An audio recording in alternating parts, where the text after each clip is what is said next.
রব্বুল আলামিন, ও রব্বুল আলামিন, ইয়া রব্বি নাফসি, ইয়া রব্বি নাফসি, হায় আল্লাহ আমাকে বাঁচাও, আল্লাহ আমাকে বাঁচাও। নবীরাও বলতেছে ইয়া রব্বি নাফসি, আল্লাহ আমাকে বাঁচাও। উম্মতেরাও বলতেছে ইয়া রব্বি নাফসি, ইয়া রব্বি নাফসি, হায় আল্লাহ আমাকে বাঁচাও, আমাকে বাঁচাও। আর দুনিয়ার বর্তমানে যারা ফাসেক ফুজ্জার, যারা নেতৃত্ব দিচ্ছে, যারা ফাসেক ফুজ্জার, এদের তো কোনো খবরই নেই। লক্ষ্য করে দেখুন, দুনিয়ার মানুষেরা সবাই দেখা যায় ইয়া রব্বি নাফসি বলতেছে, পয়গম্বরেরা বলতেছে ইয়া রব্বি নাফসি, ইয়া রব্বি নাফসি, আল্লাহ আমাকে বাঁচাও, আল্লাহ আমাকে বাঁচাও। কিন্তু আমাদের নবী, বিশ্ব নবী রাহমাতুল লিল আলামিন ওই সময় তখন ডাক দেয়া বলবেন আল্লাহুম্মা গফির লি উম্মতি, আল্লাহুম্মা গফির লি উম্মতি, হায় আল্লাহ আপনি আমার উম্মতদেরকে ক্ষমা করে দিন। আরো জোরে বলেন না সুবহানাল্লাহ। আমাদের নবীর দাম আছে কি নাই? অবশ্যই আছে, আমাদের নবীর দাম অবশ্যই আছে। লক্ষ্য করে দেখুন, কিয়ামতের ময়দানে, কঠিন হাসরের মাঠে আল্লাহ রাব্বুল আলামিন, আল্লাহ নবী, বিশ্ব নবী রাহমাতুল লিল আলামিন হাদিস শরীফের মধ্যে উল্লেখ করেছেন, কিয়ামতের কঠিন ময়দানে একজন দুইজন না, 100 200 না, 1000 2000 না, মহান আল্লাহ নবী বলেছেন আমার উম্মতদেরকে, প্রায় 70,000 উম্মতদেরকে বিনা হিসাবে আল্লাহ বিনা শাস্তিতে জান্নাতের অধিবাসী বানায় দিবে।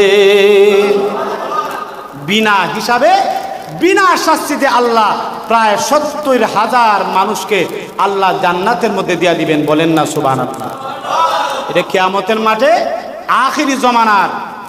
আখেরি জমানার উম্মত যারা, বিশ্ব নবী রাহমাতুল লিল আলামিনের আখেরি নবীর উম্মতদেরকে আল্লাহ বিনা হিসাবে, বিনা শাস্তিতে প্রায় 70,000 উম্মতদেরকে আল্লাহ জান্নাতের মধ্যে দাখিল করবেন। বলেন না সুবহানাল্লাহ। লক্ষ্য করে দেখুন, শুধু 70,000 নয়, প্রত্যেক 70,000-এর মধ্যে 1000-এর মধ্যে আবার 70,000 থাকবে। বলেন না সুবহানাল্লাহ। প্রতি 70,000-এর মধ্যে আবারও 70,000 থাকবে। বলেন না সুবহানাল্লাহ। ভাই আবার লক্ষ্য করে দেখুন, আম্মা জান আয়েশা সিদ্দিকা রাদিয়াল্লাহু তাআলা আনহা বলেন আল্লাহ নবী, বিশ্ব নবী রাহমাতুল লিল আলামিন এত বেশি বেশি আল্লাহর দরবারে আমল করতেন, নেক আমল করতেন। আম্মা জান আয়েশা রাদিয়াল্লাহু তাআলা আনহা বলেন পৃথিবীর মানুষেরা রে, তোমরা ভালো করে শুনে রাখো, আমার স্বামী বিশ্ব নবী রাহমাতুল লিল আলামিন বেশি বেশি নেক আমল করতেন। আম্মা জান আয়েশা রাদিয়াল্লাহু তাআলা আনহা বলে বিশ্ব নবী যখন আমার বিছানার মধ্যে রাতের মধ্যে শুইতেন, ঘুমাইতেন, আম্মা জান আয়েশা সিদ্দিকা রাদিয়াল্লাহু তাআলা আনহা বলে হঠাৎ করে অন্ধকার রজনীতে, গভীর অন্ধকার রজনীর মধ্যে আমি হাত দিয়ে যখন বিছনার মধ্যে আমি হাত দিয়ে যখন আমি স্পর্শ করি, আমি দেখি আল্লাহ নবী, বিশ্ব নবী রাহমাতুল লিল আলামিন আমার বিছানার মধ্যে নাই। আম্মা জান আয়েশা বলেন এবার বিশ্ব নবীকে আমি তালাশ করতে লাগলাম। আম্মা জান আয়েশা রাদিয়াল্লাহু তাআলা আনহা বলেন এবার বিশ্ব নবীকে আমি তালাশ করতে লাগলাম। আমি দেখা যায় বিশ্ব নবীকে কোথাও আমি পাই নাই। হঠাৎ করে দেখি বিশ্ব নবী সেজদার মধ্যে পড়ে তখন উম্মতের জন্য কাঁদতেছে, উম্মতের জন্য কাঁদতেছে। প্রভু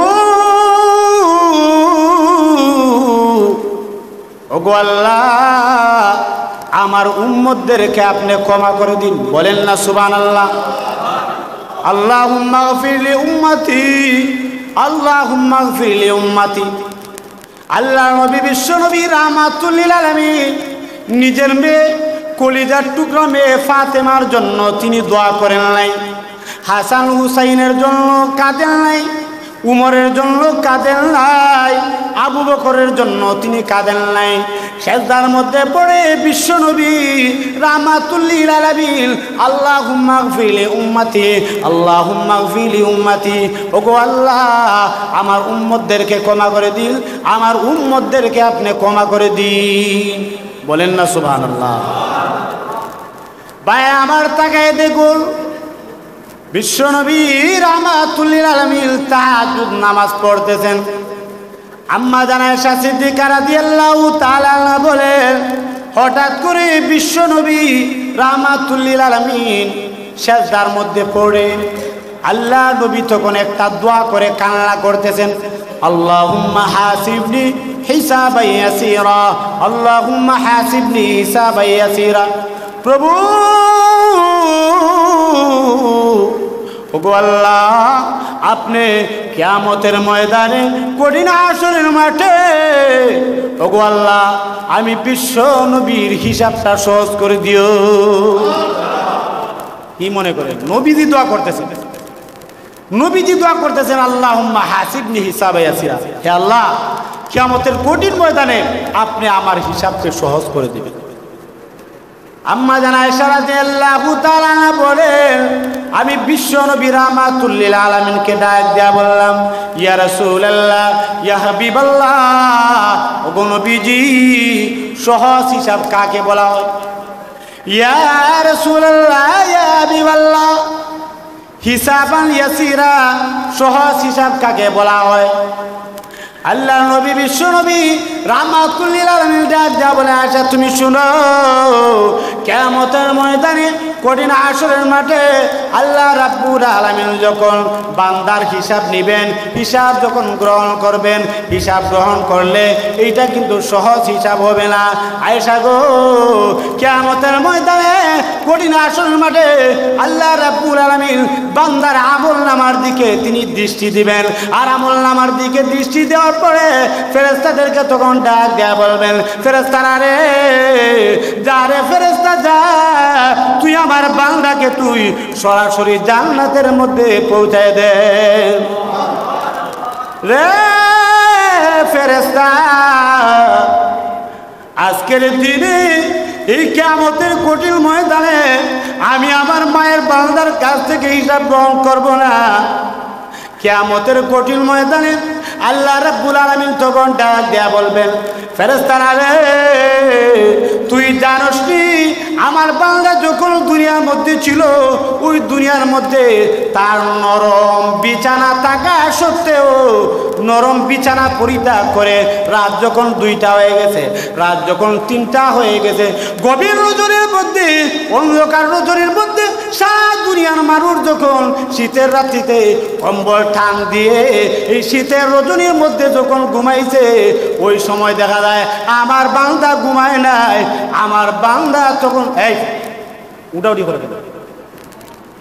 গভীর রজনীর মধ্যে, অন্ধকার রজনীর মধ্যে, শীতের রজনীর মধ্যে আমার বান্দা বিছানা ছেড়ে দিয়ে আমি আল্লাহকে তখন ডাকার জন্য প্রস্তুতি গ্রহণ করেছে, ওই সময় জিকির আজকার করেছে, ওই সময় রাত 2টা বাজে 3টা বাজে, ওই সময় এই শীতের রজনীতে ওযু করেছে, ওযু করার পরে তাহাজ্জুদ নামাজ পড়েছে।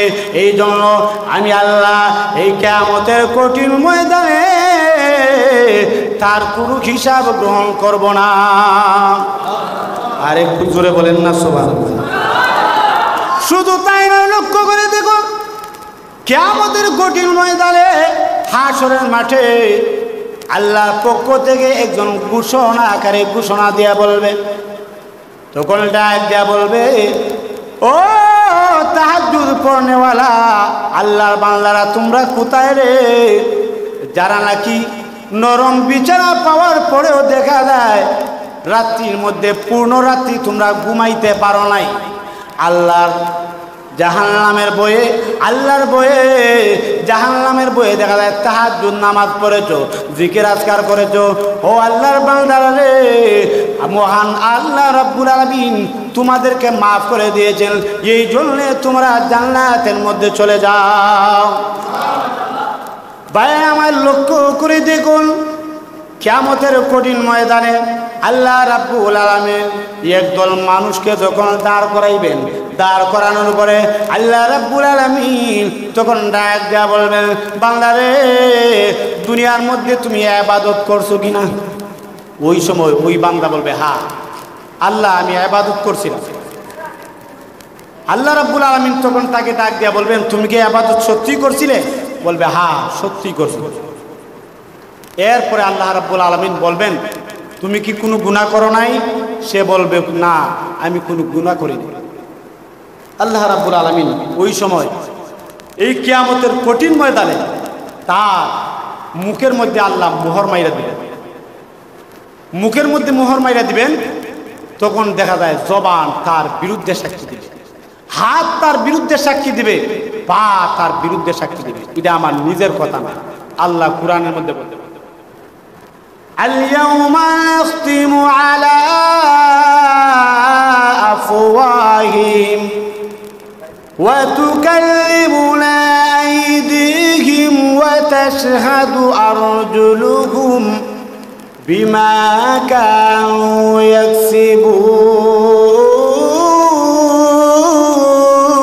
ইয়াকসিবুন।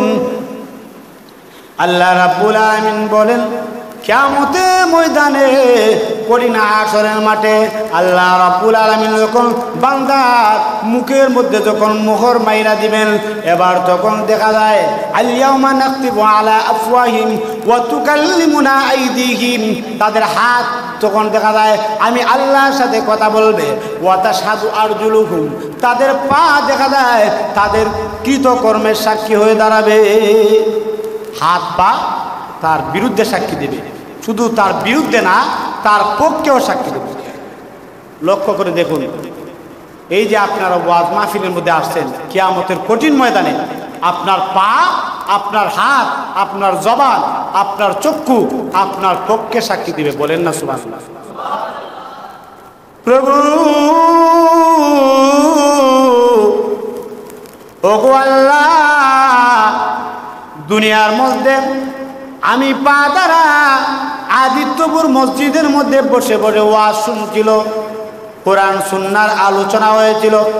প্রভু গো, বৃষ্টি উপেক্ষা করে মসজিদের মধ্যে বসে বসে ওয়াজ শুনেছে, কোরআন সুন্নাহর আলোচনা করেছে। ওগো আল্লাহ, এই জন্য আমার দরখাস্ত হলো তোমার বান্দাকে মাফ করে দাও।